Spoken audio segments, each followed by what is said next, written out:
Alright, welcome back to Be a Show at Tuesday. As I told you earlier, that most probably as you're watching this particular show, either you're streaming or if you're not streaming, maybe you've just seen your TV shaking a little bit. That is my impact. I'm a Superman. But as I was saying earlier on, most probably on your phone. And one of the big manufacturers is Samsung. My device, my gadget is Samsung. And we are honored today to have Ryan Mule from Samsung with us here just to discuss matters, electronics and what it holds for the future of Africa, especially young people. Karibu sana Ryan. Thank you. Thanks for having me today. Wow, it's cool. That's a cool look. Thanks. It reminds me of Matanga. You're going, people are just dark and they're looking like that. But Karibu. Keep it straightforward. Keep it straightforward and simple, man. Yeah. Samsung, all right? You're part of Samsung. And Yes. Samsung is huge in Kenya. We hear Samsung, we think money, we think mobile phone, we think television. Tell us just briefly, from you are an insider, what is Samsung all about? So, I like how you started with you think money, but I've even had rumors of you guys involving in military equipment. yeah. So it was crazy. So Samsung is a very big global brand. It's within the top brands globally.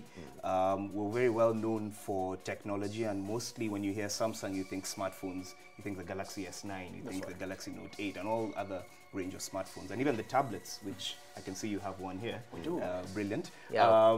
But Samsung is a massive company with very many different plays in various industries. So aside from smartphones and tablets, we also do washing machines, we do televisions.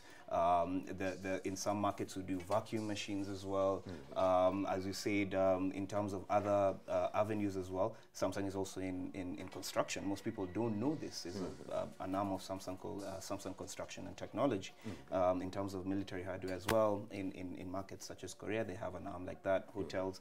So it's a massive conglomerate business, a very big machine. Yes. That's all about innovation.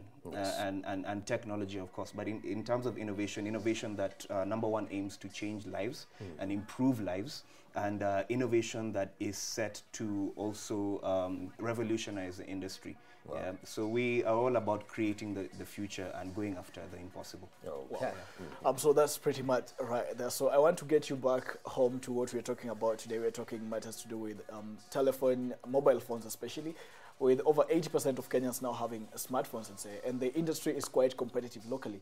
So why do you think Kenya is so much lucrative for those who are coming in, especially mobile phone manufacturers, I'd ask? So Kenya is a lucrative market, not only for mobile phone technology, but I think in general, in terms of many other things, because we're a developing nation. In terms of our economic strength and power, it's a growing nation, and also the mobile phone users who are out there, and why manufacturers are really into this market, is because there's a lot of potential for really using the mobile phone to open up new avenues of productivity. The mobile phone is not only a one-stop shop for communication, but it's also your business too. If you look at the pace of mobile money in Kenya, if you look at the pace of connectivity, 4G, 3G networks, Kenya has been at the forefront, I think, in East Africa in terms of that, and that's why it's such a wonderful market for many manufacturers, because there's so much potential. Yes. So in the developments we see today, I don't even think at the last, we're actually still at the climbing of that curve. And that's why this market will always be quite a rich market. And we're a very developed market in terms of technology, awareness, knowledge. So today's smartphone user, before they even walk into a shop to look for a Samsung device, they already have the tools to find out information about the product. Yes. So very well-informed customers, customers who are constantly evolving and demanding new things. And that's a challenge for manufacturers, that they enjoy and are able to deliver products to suit customers. The point of customers demanding new things. We've seen crazy stuff. Sincerely, today you released this not something, all right? Then tomorrow, because our customer, you need something new in the market, you find that there's a new phone, but they've just changed the camera a little bit, They just tweaked the features a little bit. Unlike back in the 90s, early 2000, when there was innovation, it was taking a while. they create something and it takes, long time in the market. This is quality. It's going to take us for a long time. I know the market has changed. But is this a generational thing that is changing amongst our perception as people? Or is it you guys, the company, that are setting this trend? I think also a lot of the developments in our hardware, in our software, in our user experience, talking from a Samsung perspective, is driven by observing what the customer is really looking for and trying to understand how the customer's needs keep on changing and needs that are actually influenced by trends. Yeah, so if customers now are looking for dual camera technology and they have learned what dual camera technology is in a very short window of time, then we need to deliver products that offer the same with with the dual camera, That's which right. we have with phones like a new phone we've launched recently called the J7 Duo and the A6 Plus. They have dual cameras, Yes. which we initially launched at the very higher tier of our product range with the S9 and Note 8. right. We decided to trickle that down into the mass segment. Now, what happens, to answer your question about whether it's consumers, whether it's manufacturers, so manufacturers will always want to deliver the best product. Okay. Yeah. But with consumers, what you find with smartphones is that the usage cycles are just narrowing and narrowing and narrowing. The smartphone you own today, you might change it in 3-6 months. The smartphone you own today, you might change it in a year. Because again, you want to keep up to speed with the latest technology. The changes can be incremental in hardware. The changes can be very big leaps in hardware. It depends on how far the technology is. Yes. But more importantly, what we aim for, we're able to deliver incremental and also big leaps in hardware change from our mass segment into our flagship segment, but we also aim to improve the customer experience on the device. So that's why we have on some of these devices, like one of them, the A6 Plus that we launched recently, it has an artificial intelligence system called Bixby that actually helps you get more done on your smartphone. So it learns your patterns and habits. So if you visit particular applications or particular websites, it curates all that in a homepage. And it learns your patterns and habits. AI. You can point the camera of the A6 Plus at an object, and it will go online and find information about it. That's So amazing. Including the pricing and the closest place you can get it. Exactly. I've used that. It's pretty tremendous, though. Yeah. I think that's right. So maybe now mention something about technology improvement, and we are at a wake of a time where people are good at imitating. You'll release a product in the market, and the following day there'll be a Samsung with double A's somewhere. Just something that is almost comparable to your device, just maybe lasting lesser. Longer or so. How are you beating that in the African market, I'd say? Because it's pretty lucrative. People are looking out for cheaper options or alternatives to the devices that you guys are producing. So firstly, yes, that is an issue that's been there for a while. It's sort of evolved actually. What's happened is initially there was a lot of counterfeit, which was addressed by in the market, which was addressed working with parties like Communication Authority, putting in systems where we're able to check the genuineness of a device. So our warranty system is able to do that as well. Yes. Simply sending a message with the IMEI number to a short code. It registers your warranty, number one, your 2-year warranty, and it gives you confirmation if Samsung phone is genuine. But in terms of the evolution of this issue of imitation and duplication and counterfeit, what's happened is there's probably a bit less counterfeit and more of generic products entering the market. Now, generic or white box products being basically unknown brands coming into the market, and these are products where they have a mixture of hardware collected from point A, point B, point C, various sources, and they're shipped in into the market, and they're sold at very cheap prices and are not very reliable. So some of the things we've done have revolved around consumer education, helping people identify what is a Samsung genuine product, which has been done before. Yes. And also just consistently being able to give customers the assurance that our products are genuine, and how to actually certify that through some of the systems we have, our warranty system. Yes, it's amazing because I do believe information is power. That is our mantra here. And, you've spoken about consumer education. Oftentimes, we have lots of young people. Actually, when you speak about internet penetration, when you speak about smartphone penetration in the continent of Africa, it's being driven majority by young people. And you see the utilization of these devices. There's some sort of underutilization. The potential of the device, what it can offer, and how the particular person is using that device, they're two different things. So as a company, are you doing something to make sure and to empower these young men and women to utilize their products in a way that will be beneficial to their lives? So there's I think two angles to this. You buy a smartphone today, maybe a J4, a J6, A6 Plus, any of the new devices. There's this many features that are there. What we try not to get caught up in is a lot to do with the hardware, you know, megapixels and big RAM, and we're all about trying to get customers to understand how to use the products in a smart way. So for instance, if you go on our official YouTube page, you'll find some instructional videos for how to use certain features. So that's number one. But number two, which would be the future direction we'd want to take, is to encourage especially the youth with their smartphones. I think one of the most popular things people do is take selfies. Yes. And that's what they use the camera for. But in today's generation, we have the potential to create content, to drive content. Yes. So even students who are here currently, maybe you're doing media, you're doing journalism, why not actually become a content creator in your own spare time? With your device. With your device. That's right. So your device has perfect camera in terms of resolution, in terms of many other things. And there's many applications available. Editing applications, your social media applications. And you can see that changing as well. If you look at applications like Instagram, why do they have IGTV? Because they recognize that the world is full of content creators. Yes. So the youth need to look at smartphones as not only a way to enhance their productivity, number one, because you can use them for classroom, you can use them for personal business, but you can actually also unlock a very high level of creativity from them that you can benefit from, in terms of personal brand, in terms of content creation. Yes. So that's also something we'll be trying to angle towards, in terms of showing customers how they can really make the most out of their devices, beyond just the usual use case. Selfies. Instagram and And talk to me about phone addiction and how you are embracing technology to help users beat this, because it's a thing of our generation now. Yeah. So phone addiction, again, has multiple angles. And I think in the past, people used to think of phone addiction and think of children. And that's not necessarily the case. Phone addiction actually affects everyone. Across the board. I'm always on my phone. No keeps pointing it out. Exactly. I'll start with the kids side. Back in 2015, roughly 2015, on our tablet devices, because we realized that tablets are actually used by kids a lot in the family home, because they're playing games mostly. We realized there's probably a need to develop a way to manage that usage so that they don't spend too much unproductive time on it.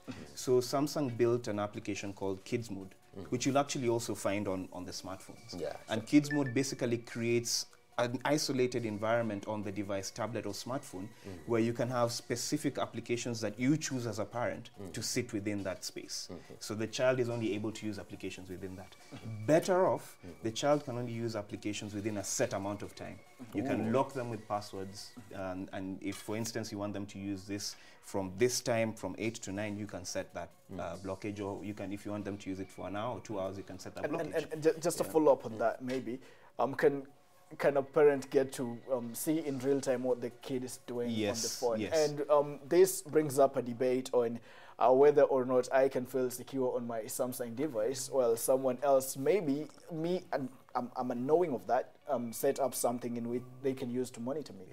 So again, privacy. now is it just available on that, or is it something in terms of privacy? So on the kids side, then most children, their parents would want to monitor what they're doing, so they can control that with for adults now. For adults, on the side of adults, can someone take advantage of that? In terms of technology, there's always a vulnerability. Security is one of the big issues. What we've built in on our devices is a system called Secure Folder.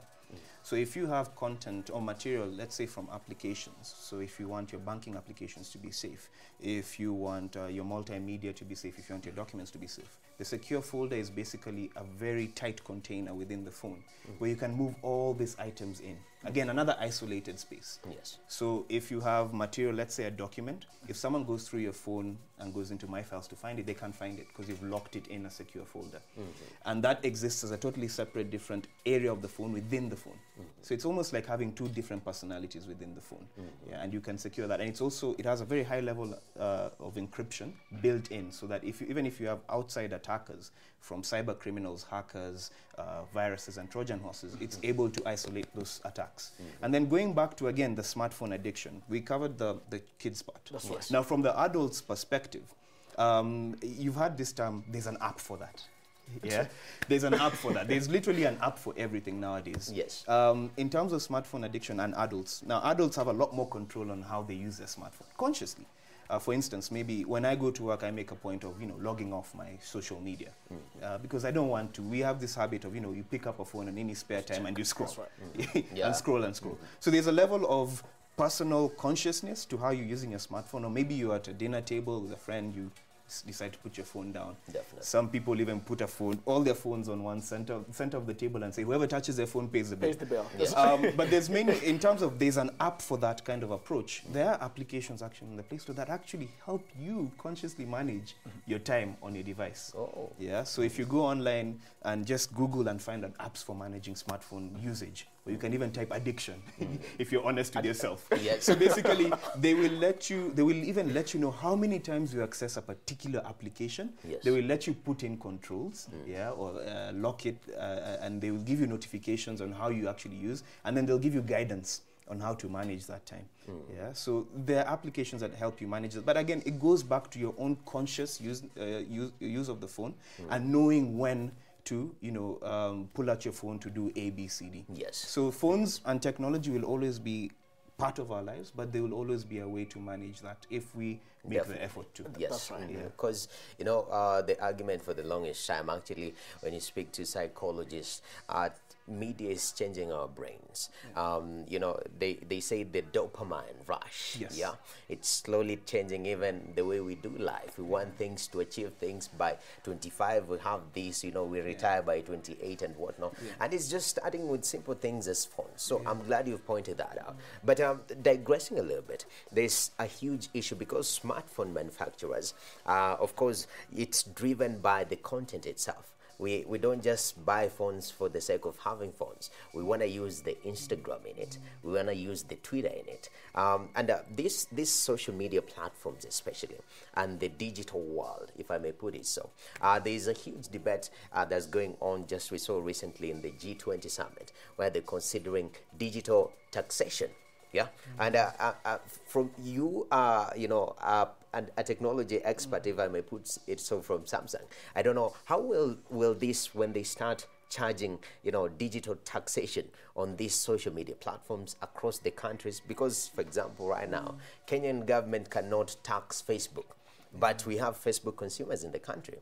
Uganda, we've seen now they have social media tax. You're paying 200 Ugandan shillings per day to use social media. How will this, affect the consumption of now your gadgets?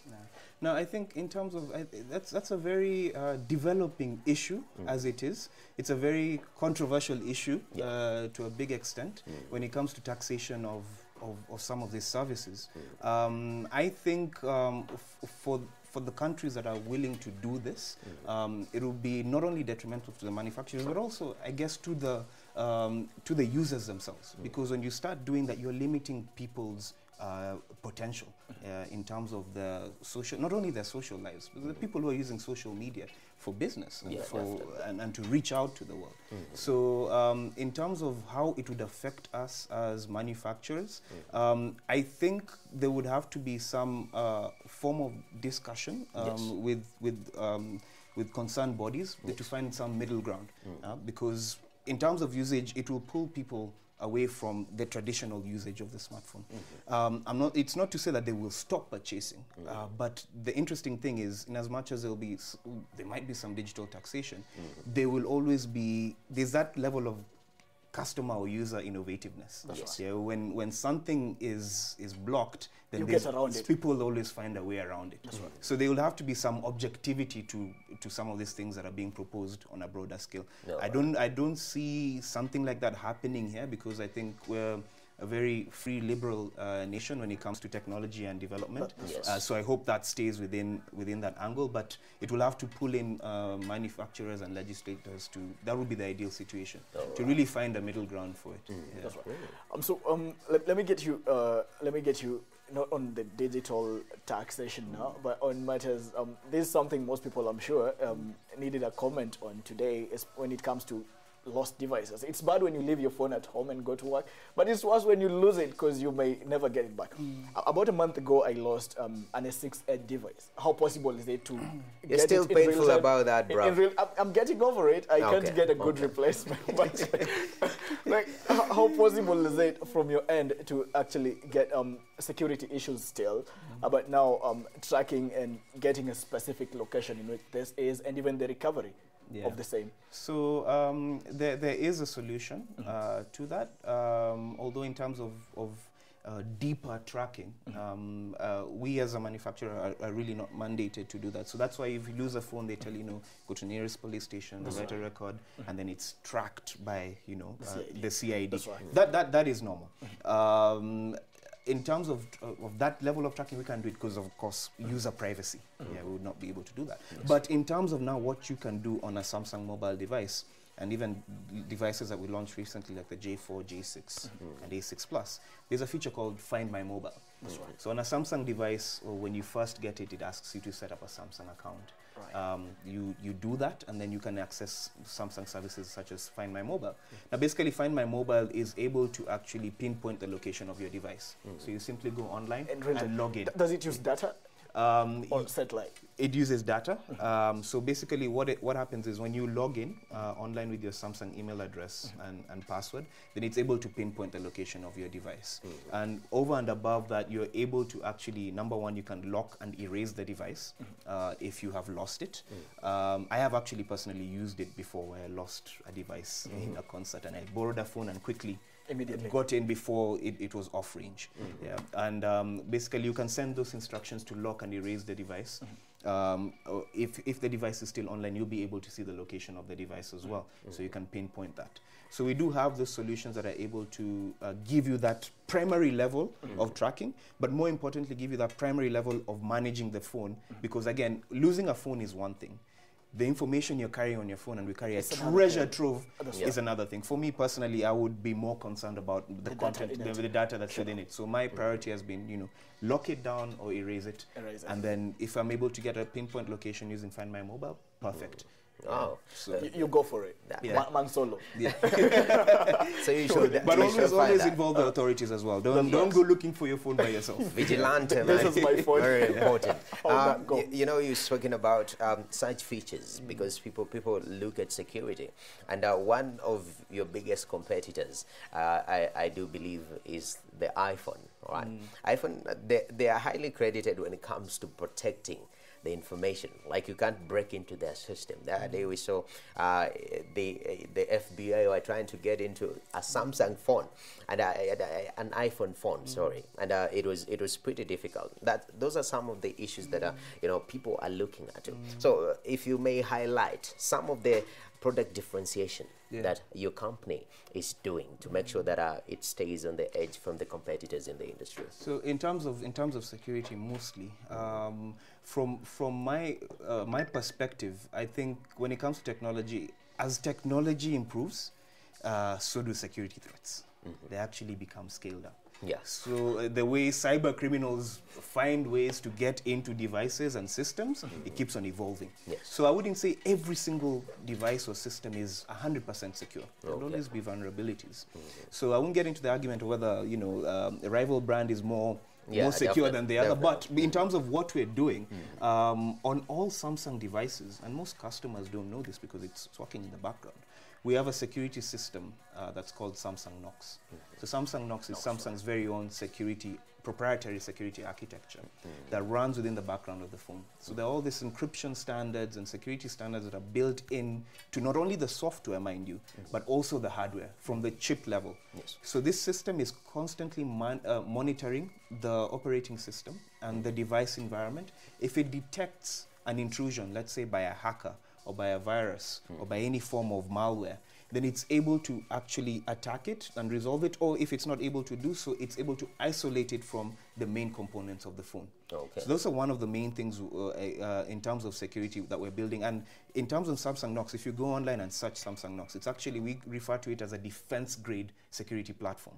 And there's a reason for that. Yes. It's actually used by the Department of Defense in United States. It's accredited. So it has many different accreditations that ensure that it's one of the most secure mobile platforms there is out there. Oh, and when I talked about Secure Folder runs on Samsung Knox technology. Wow. So to the consumer, they just understand it as a folder. Yeah, I've And seen that's it, a I secure haven't even part. opened Yeah, it. exactly. So again, it goes back to what we were saying in terms of consumer education. That's Yes. why we're here as well today, That's right. telling you about these things and telling the world about these things. These things like Secure Folder. You've not opened it, but maybe you should, and start Yeah, using it. right and, after the and show. put all your sensitive material there. Anything you feel might, if it's compromised, might be detrimental to you. That's Yeah. right. Oh, that's And maybe just a follow up on all that you're talking about. Let me backtrack you to 2016 late summer when the Note 7 was launched. That was a pretty explosive event. I mean that. No This pun is it. intended. This is it. So it was a disaster, and in just 2 weeks of the launch, Samsung had lost close to, I think, $17 billion in terms of market. In terms of that was market shares, I believe. That's right. So let me just ask, how do you keep getting out of this? Because you go out pretty smoothly and you took it back. Yeah. You're back at the edge of Samsung. That's a smart company and say. So You're how like did Trump. how did you manage to get over there? You're heated It's with barely it. 2 years and you guys are doing pretty tremendous. actually. So basically, that conversation always comes up when someone sees a Samsung guy and they reference that as well. I know. So again, how do we come out of it? It just goes back to what I said in the beginning: relentless drive and passion for innovation and continuous improvement. Number one. So yes, that was an unfortunate time in the company's history, but they took the learning from it. Yeah, and one of the ways they did this, because the battery was the issue, as we know, they developed an 8-point check system. So they basically went and looked back in terms of battery testing and manufacture, and they put in very, very rigorous, very airtight controls into the manufacturing process. Not only the manufacturing process of batteries, but also the testing process. They're tested above and beyond what normal batteries are tested. And that's why by the time we got to the next year, 2017, and we had the new S phone, these issues were resolved. And we picked up from that. Trust was regained. Yes, regaining that trust. But of course, also, you know, the important thing with technology, again, is always continuous improvement. So if there's an issue somewhere, not only the issue that we had with the batteries, but if there's an issue with the customer experience, then Samsung always aims to, you know, continuously improve on that experience. And that's why being able to pick up from that, there were lessons learned, and then those lessons were amplified and translated into products like the S9, S9 Plus, and other future products that are coming in within the pipeline. Turning your misfortunes into fortunes. Exactly. Oh, that's amazing. And let us project in the future. What is the future of smartphone? What is the future of Samsung looking forward, especially in the continent of Africa, specifically in the country? So I think the future is bright. Before you go into that, sorry, S9 comes in as the foil of iPhone X, maybe. Should we keep looking at you guys like you'll be coming up after competition to beat them, or you guys are going in your own line of innovative products? I think for us, I think definitely actually in terms of our products, we are leading innovation space. So for instance, with S9 and S9 Plus, we introduced a feature called dual aperture. So a camera lens that's able to automatically adjust, just like the human eye does, between two what we call aperture sizes. And it automatically learns your lighting environments. Yeah, so if it's dark, then it will expand to let in more light, just like the human eye does. Yeah. If it's bright, then it contracts to manage the light, so you don't have ever exposed photos. So basically we are all about leading innovation and bringing new innovations to the table, and then having the industry follow us in that direction. So yes, the competition will always be there, innovation-wise, but what I can comfortably say is that we're always bringing something new to the table when it comes to that. Oh, that's cool. Now, of course, projections into the future as we close out this discussion. What should we look for in smartphone technology? I think for the keen-eyed viewers, for those of you who've been online, you probably know that there's something big coming. in the next few weeks. I would say what? Folding. I saw something. Those are prospect. I can neither confirm nor deny. You should speak on it. But in terms of new innovations, so we'll have new innovations in our upper tier where your S9 and Notes fit in. But again, importantly, we want to have an inclusive product lineup, product portfolio, and that's why with products like we've launched the J4, J6, J7 Duo, A6 Plus, they bring in features and influences from the top tier. Right. So we'll also continue to grow that space, the mass market space, because that's actually where a lot of our customers are.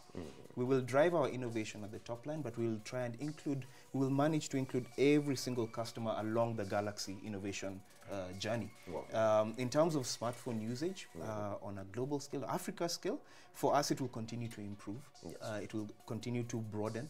The number of people who will be connected to 4G networks, the number of people who have access to home internet as well, will continue to increase. Wow. And that will mean that businesses will be able to accelerate, personal businesses, entrepreneurs will be able to do more, even all the way down to farmers. There are many cases of farmers using smartphone technology to get more done, to get their produce to the market. So again, like I said, a very, very vibrant, a very strong market with full potential exists here. Content consumption is king. Yes. The way we consume multimedia now in Kenya itself is amazing. Yes. A lot of people are watching their favorite shows on TV, they're catching up with news, they're watching soccer, every single thing imaginable is happening on the smartphone. But again, also in terms of the youth, be content creators, use the smartphone as a tool, not only for business, but also your voice. Yes, definitely. That's amazing, man.